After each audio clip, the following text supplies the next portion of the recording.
The Paterson Brothers. A short story written by R.M. Nash.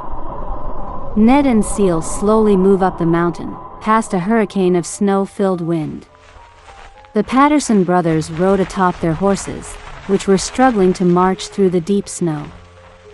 Ned, who was the younger of the two, was born with a quick and witty tongue. He wore thick fur on his back and a short sword on his side. His head was covered by a badger skin cap. Seal wore thick plated armor upon his back, and a great two-handed sword which hung from his horse as he rode. He also had a badger cap upon his head.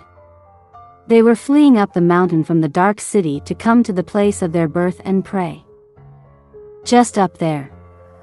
Seal shouted at Ned, trying to cut through the violent wind. Finally, "We can get out of the damn storm," Ned responded. He noticed something stumbling out of the trees onto the trail in front of them. "Look there," Ned points at the figure. He rides ahead and drops from his horse, pulling up a woman with naked pale blue skin. "It's a girl."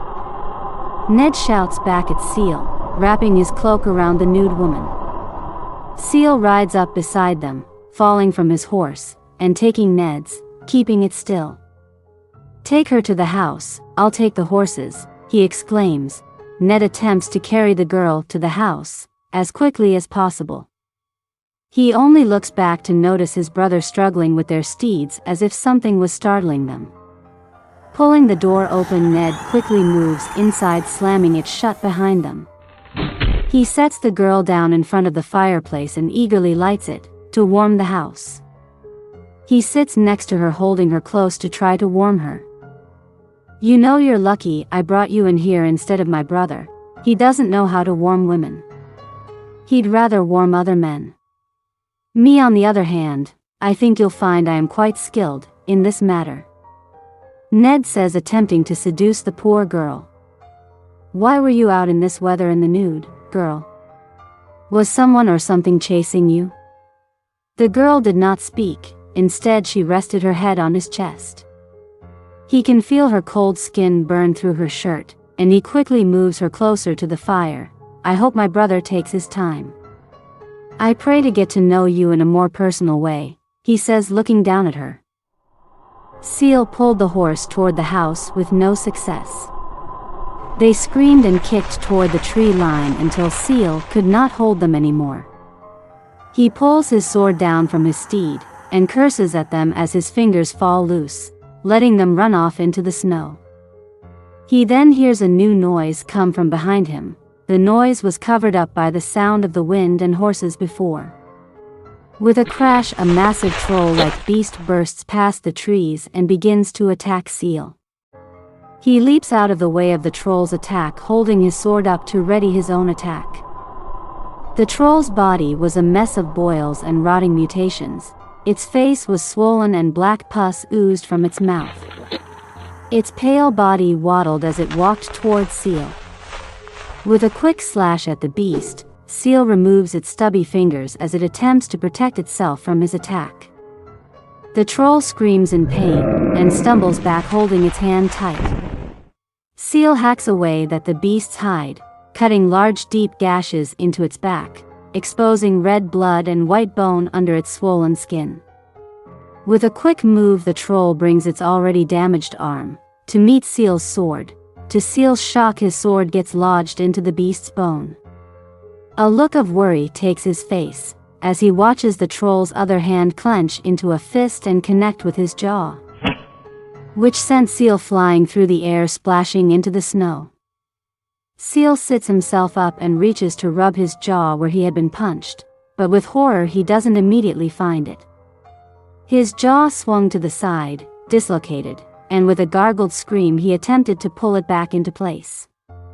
Looking up, he watches the troll charge at him and stomp him into the snow, crushing his body.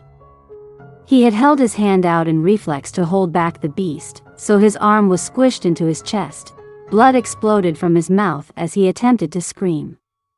Tears fell down his face, turning to ice by his ears. With a quick stomp, the troll finishes Seal.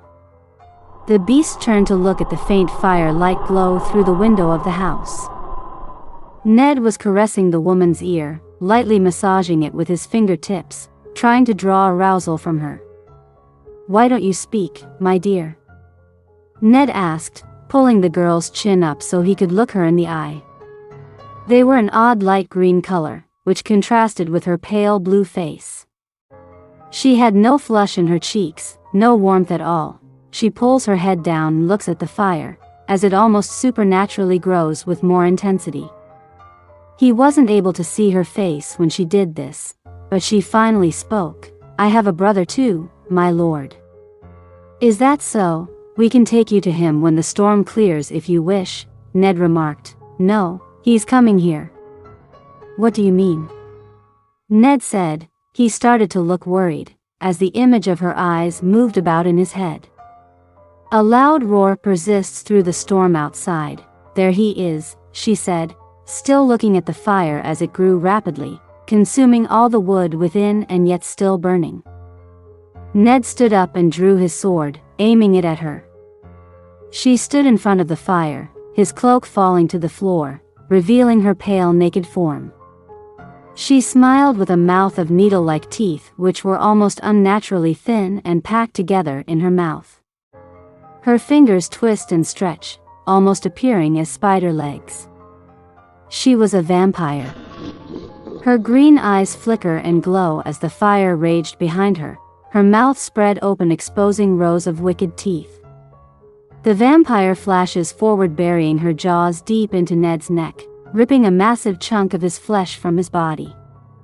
With a muscle spasm, Ned plunged his sword up under her ribs, impaling her.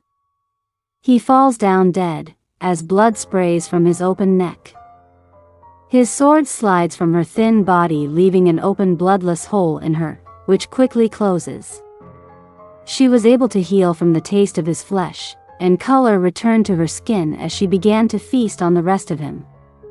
The fire shrunk and was quickly snuffed out, while the house grew silent as the storm raged on outside. This was the Paterson brothers. A short story written by R.M. Nash.